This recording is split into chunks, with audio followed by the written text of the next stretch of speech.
by now. And they're just getting settled in, tracking this time 75 years ago. And one of those, of the 227 on the train, was a 22-year-old woman. She's one of our oldest living survivors, and because she was an adult, her memories are very lucid and very clear. You talk to a lot of the younger people, they thought it was really a fun thing to do. It was like a train ride, and it's exciting. They've never been on one before. The parents really hyped it up as an important thing, but Sakai Nakao, was a 22-year-old woman, and she knew exactly what was going on. And she knew what the unknown and the fear that she was facing. So would you please welcome Sakai Nakao.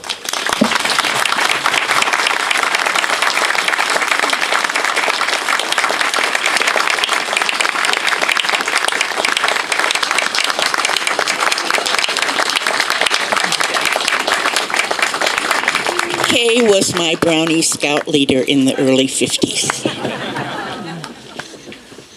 You okay? Remember, I'm short. Got it. All right. Come close to the mic. Okay.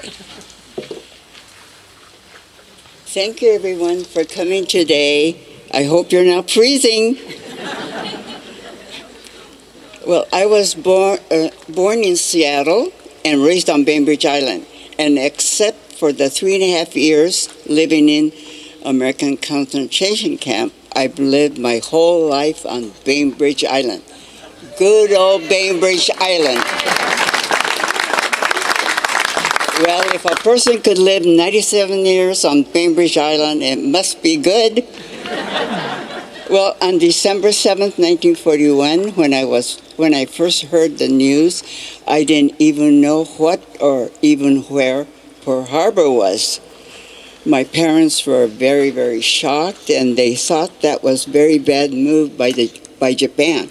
In fact, my dad, after the war broke out, he went into Seattle and cashed in his life insurance and bought victory bonds. He wanted to help American cause. And when I think about it now, he thought that was more important than saving the life insurance for his 6 children. We had so little time to get everything all squared away, and with all of the suspicion and wanting to prove we were all loyal Americans, my dad said to destroy everything Japanese. And I had a grandma in Hiroshima, and being the first grandchild, she sent so many things to me. And all of those things, or most of those things, we had to burn and destroy, bury. But fortunately, we had a trunk that held my kimono and a Japanese doll that my grandma sent me, and we forgot about it. So that was saved. So that is now at Sakai School. On the morning of March 30th, 1942, we all gathered here at the Idaho ferry dock. There were soldiers armed with bayonets, and all of the people, families were waiting anxiously, just milling around, since we could only take what we could carry, one suitcase, and we had lots of clothes on, layer after layer. For me, I had layers of clothes on, wool suit, wool overcoat, hat, and high-heel shoes. And somebody looked at me, wondered why I was wearing so much. I said, "This is the way you dress when you go to the desert."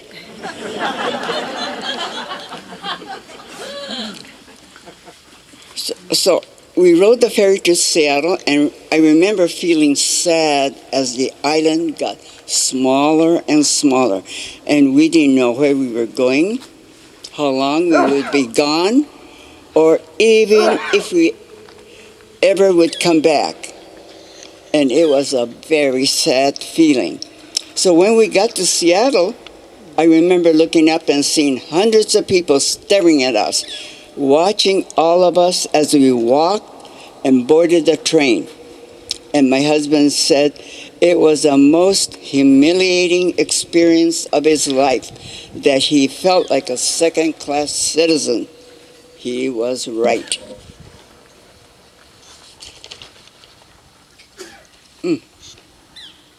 Well,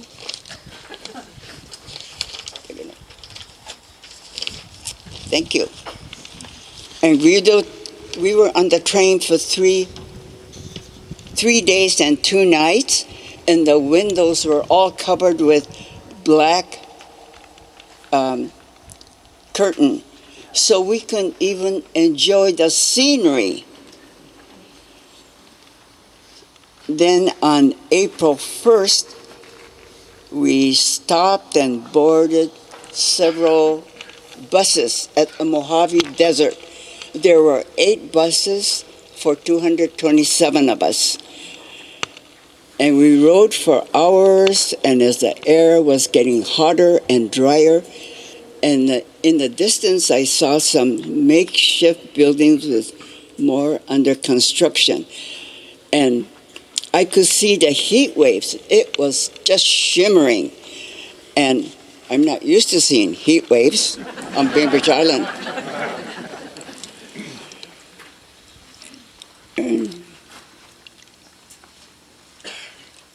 And I nudged my seatmate and I said, "Thank God I don't live in a place like that." Well, suddenly the bus turned right in there and my heart sank down to my toes. And this was not an April Fool's joke. This was where we were going to live. When we got there, they gave us in the first place, the nurse gave us shot for typhoid fever. And then there was a fella standing right next to her, gave us 2 bags. And he said, "Take these and go to that straw pile and fill it. That is your mattress and pillow." Well, the barracks were terrible. Army cots, 1 light bulb, 1 oil stove, a real small one, and that was it. There was absolutely no privacy. Everyone in the family was just in this one big room, 1 unit, and we had no tables or benches or anything. So we had no place to put our hairbrush or toothpaste or anything. So we put that on the 2x4s that was showing because we didn't have an inner wall. And of course, and then the sandstorms were just horrible. You couldn't see anything, and it would just blow, so it would just come rolling in and sting our faces, and mouthful of sand if you're standing by the mess hall getting ready to go to lunch or dinner. And the winters were bitter cold, and the summers were hot. And I remember one day, it was 113 degrees. And another shock came when Japanese Americans by the thousands started coming from Los Angeles area. They were city people with really dark skin, being tan, year-round California sun. They weren't anemic looking like us.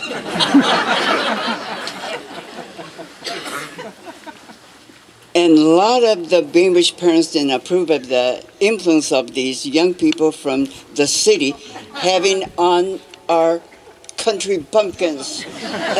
And they were learning quickly, and they were happy to learn everything. So as a Bainbridge Review put it, You shouldn't mix Washington apples with California lemons. Well, one day I came out of my unit and I saw this fellow with a mohawk haircut and a zoot suit on. Do you know what a zoot suit is? And a chain hanging from the waist down to the ankle, back up again. And I thought, oh my gosh, that can't be Japanese.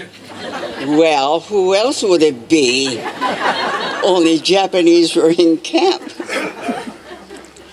So most of us petitioned to be transferred to Minidoka concentration camp, where we thought that being in Idaho and the Pacific Northwest, that it must be like Bainbridge Island.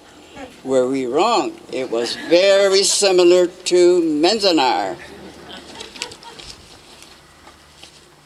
And Sam got a job working outside the camp near the farm. He was on a 3,000-acre ranch. And one day he came into camp and said, let's get married. And I said, no, we're getting married in June. He said, what's the difference? Well, why am I thinking June? You couldn't have a big wedding in camp, no reception or no wedding gown or anything. Well, he said, I need someone to cook for me and wash my clothes. If it were now, I would have said, oh, blankety blank, no. But at that time, I was more quiet. So I said, okay. That wasn't very romantic proposal, was it? And some of our friends in Manzanar thought I was, well, they were surprised because when I worked at the Manzanar hospital, I told all my friends that we were getting married in June. Well, when I let them know that I got married in March, ooh. Our friends in Manzanar were really, really surprised. And I got one card that said, I hope that it's twins. You know what they were thinking. Well, too bad for them. They had to wait longer, 9 months.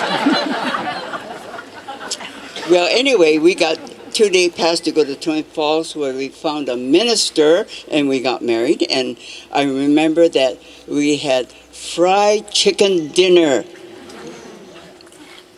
And that was so delicious compared to the camp food.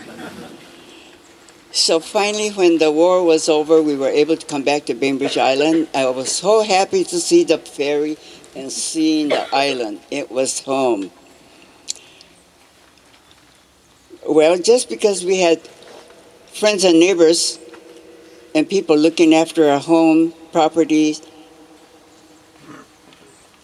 doesn't mean that it was always roses and sweetness. My parents had a renter who lived in the house, and she stopped paying the rent, and it was only $25 a month, but she stopped paying, and we wondered why, and she said she was improving the house. She didn't own the house. So when my parents were ready to come home, they notified her what day they were returning. But when they got home, she was still there. And my father couldn't speak English. Of course, he knew few choice swear words, but that wouldn't have worked. So they lived in the basement, and fortunately there was a wood cook stove down there. And they started cooking fish and all kinds of stuff in a teriyaki sauce. And you know, in the olden days, Caucasians didn't like teriyaki sauce. They thought it was a bug juice.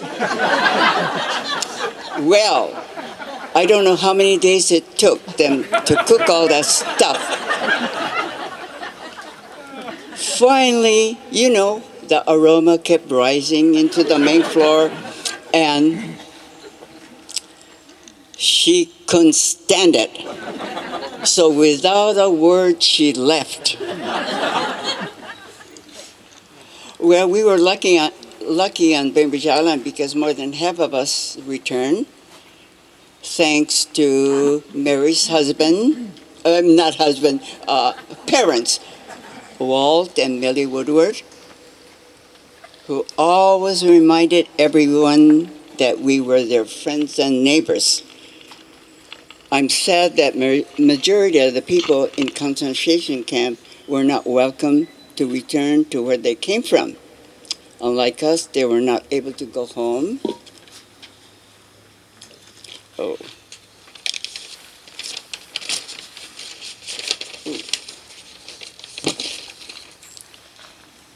Well, the war was hard on everyone, and I don't want what happened to us to happen to anybody else ever again. Nodo to nai yo ni, let it not happen again. No more wars. We've had it. Thank you.